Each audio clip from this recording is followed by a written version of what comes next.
Phone చేసింది అని చెప్పనేసరికి సరేనని మనోజ్ కాస్త గదిలోకి వెళ్తూ ఉంటాడు.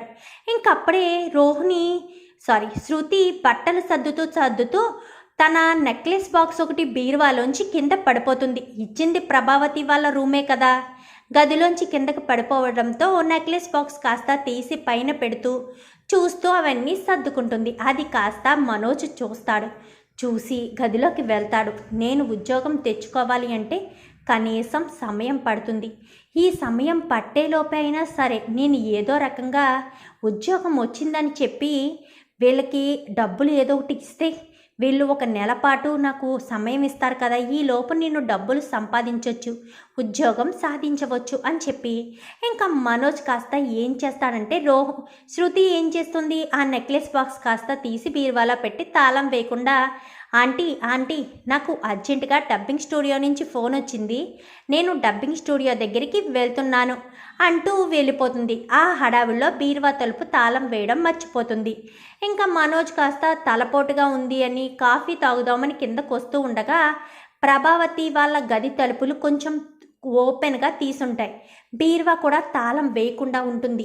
ఇదే సరైన సమయమని మనోజ్ కాస్త జాయిగా తలుపు తీసుకుని బీరువా దగ్గరికి వెళ్ళి బీరువాలో ఉన్న 3 నెక్లెస్ బాక్సులు ఉంటాయి కదా, అందులో 2 నెక్లెస్ బాక్సులు ఉంచి నెక్లెస్లు కాస్త తీసుకొచ్చేస్తాడు మనోజ్.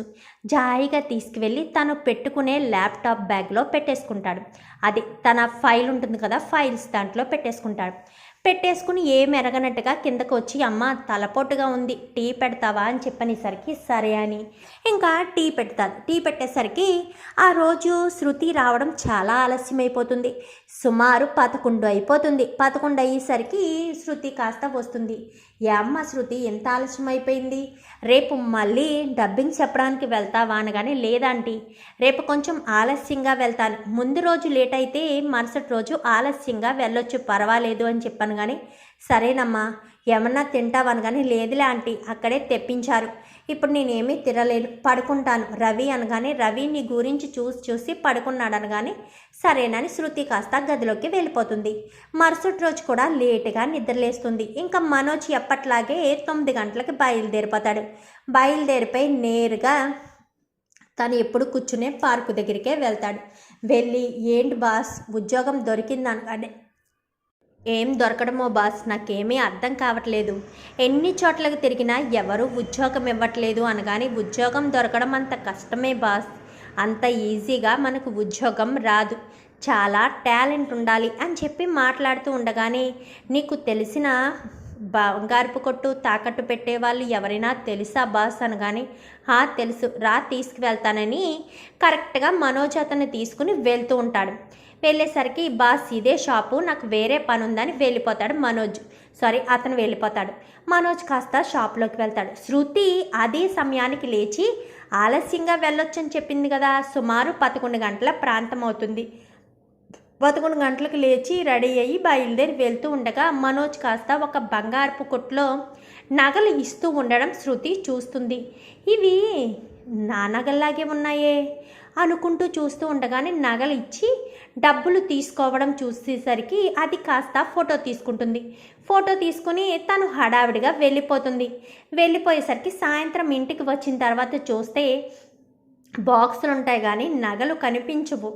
ఎందుకంటే మనోజ్ ఆ నగలు అక్కడ ఇవ్వడం చూసింది కదా, అప్పుడు హడావిడిలో పట్టించుకోదు. కానీ ఇంటికి వచ్చాక వెతికితే నగలు ఉండకపోవడంతో వెంటనే ఇంకా కిందకు వచ్చి ఆంటీ నా నగలు కనిపించట్లేదు అనగాని అదేంటమ్మా నీ నగలు కనిపించకపోవడం ఏంటి, ఎవరు దొంగతనం చేశారు ఏంటే మీనా, శివ కానీ వచ్చాడా ఏంటి అనగాని ఏం మాట్లాడుతున్నారు అత్తయ్య, నోటికి ఎంత మాట వస్తే అంత మాట మాట్లాడేయడమా, మీ ఇంట్లో దొంగతనం జరిగితే నా తమ్ముడు శివయ్యే దొంగతనం చేస్తాడా ఏంటి, మీ పెద్ద కొడుకు కూడా దొంగతనం చేశాడు కదా, మీ దగ్గర ₹1,00,000 దొంగతనం చేసింది మీ పెద్ద కొడుకే కదా, నాకు తెలియదు అనుకుంటున్నారా, ఆ రోజు మీరు గదిలోకి తీసుకువెళ్ళి మీ కొడుకును కొట్టారు కదా, అన్నీ తెలుసత్తయ్య, మీరు అందరి ముందు మీ పెద్ద కొడుకు ఏ తప్పు చేయలేదని చెప్పొచ్చు, కానీ ఇప్పుడు దొంగతనం చేసింది మీ పెద్ద కొడుకే అయ్యుంటాడా అని చెప్పాను. కానీ కరెక్ట్గా చెప్పావు మీనా అని చెప్పనేసరికి ఒక్కసారిగా ప్రభావతి షాక్ అయిపోతుంది.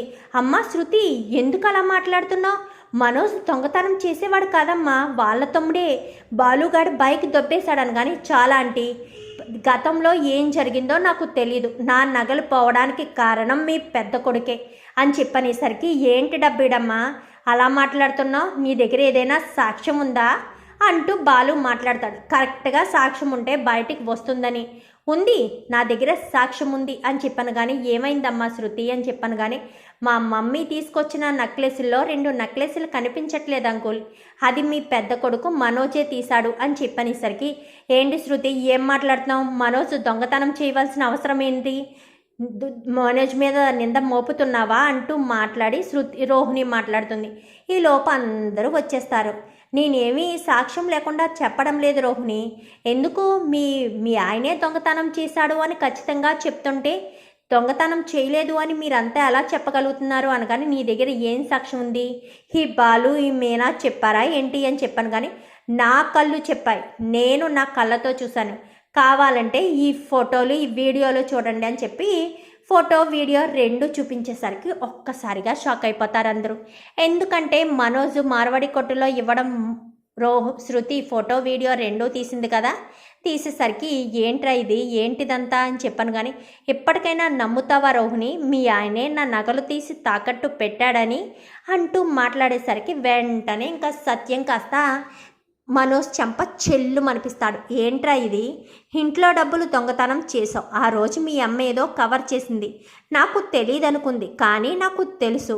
కానీ ఇప్పుడేంటి నువ్వు ఇంటి కోడల మీద నీ మరదల దగ్గర ఉన్న నగలు దొంగతనం చేస్తావా, అసలు నువ్వు మనిషివేనా, ఏ జన్మ నక్షత్రంలో కన్నావే వీడిని, ఎప్పుడూ నాకు తలవంపులు తెచ్చే పనులే తప్ప నేను తలెత్తుకుని తిరిగే పని ఎప్పుడూ చేసిన పాపాన్ని పోలేదు వీడు అంటూ మాట్లాడేసరికి, అది కాదండి ఏదో అని చెప్పాను. కానీ చీ నోర్మి, ఇంకా ఏంటి వెనకేసుకొస్తానా, ఏంటంటే మీ అబ్బాయి దొంగతనం చేశాడు, నగలు తాకట్టు పెడుతూ అడ్డంగా దొరికిపోయిన తర్వాత కూడా ఇంకా మీరు సమర్థించడం ఏంటండి, మీరు ఇలా సమర్థించడం వల్లే మీ అబ్బాయి ఇలా సోమరిపోతులా తయారయ్యాడు అంటూ మాట్లాడేసరికి, కరెక్ట్గా చెప్పావు డబ్బడమ్మా, నేను వీడు దొంగే అని చెప్పాను, లక్షలు మింగేశాడు, తర్వాత 1,00,000 మింగేశాడు, ఇప్పుడు ఏకంగా నీ నగలు మింగేశాడా, వీడు మింగడానికే పుట్టినట్టున్నాడు, వీడిని ఉద్యోగానికి పంపిస్తున్నారు, వీడిని నమ్మి ఎవరు ఉద్యోగం ఇస్తారు, ఎవరు ఉద్యోగం ఎవరు, అయినా వీడిని ఎవరు నమ్ముతారు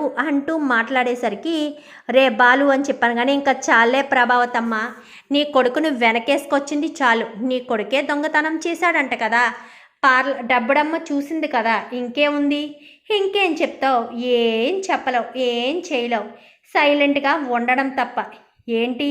ఏంటి పార్లలమ్మ, ఏం మాట్లాడవేంటి, నీ మొగుడు మీద ఏదైనా నింద పడితే మా ఇద్దరి మీద ఓ మాట్లాడుతుంటావు కదా, మాట్లాడు డబ్బడమ్మా, చెప్పు, ఏం మాట్లాడకుండా సైలెంట్గా ఉంటావేంటి అంటూ మాట్లాడేసరికి, అది కాదు శృతి ఏదో అని చెప్పాను. కానీ ఇంకా వెనకేసుకొస్తున్నావా రోహిణి మీ ఆయన తన చేతులతో డబ్బులు తీసుకోవడం, నగలు వాళ్ళకి ఇవ్వడం నా కళ్ళారా నేను చూశాను, వేరే వాళ్ళు చెప్తే పోనీ అబద్ధమని అనుకోవచ్చు, నేను నా కళ్ళారా చూశాను అన్న తర్వాత కూడా ఇంకా మీ ఆయన్ని వెనకేసుకొచ్చి తప్పు కాదు, దొంగతనం కాదు అని అంటావా, చిచి, ఇంట్లో మోసాలు చేసేవాళ్ళు ఎక్కువైపోయారు, ముఖ్యంగా మీ ఆయనే మోసాలు చేస్తున్నాడు, ముందేమో ఉద్యోగం ఉందని 3 నెలల పాటు పార్కులో కాలక్షేపం చేశాడు, ఇప్పుడేమో ఏకంగా నా నగలే దొంగతనం చేసి డబ్బులు తీసుకోవడం నేను చూశాను కాబట్టి సరిపోయింది, లేదంటే ఈ నేరం ఎవరి మీద మోపేవాళ్ళో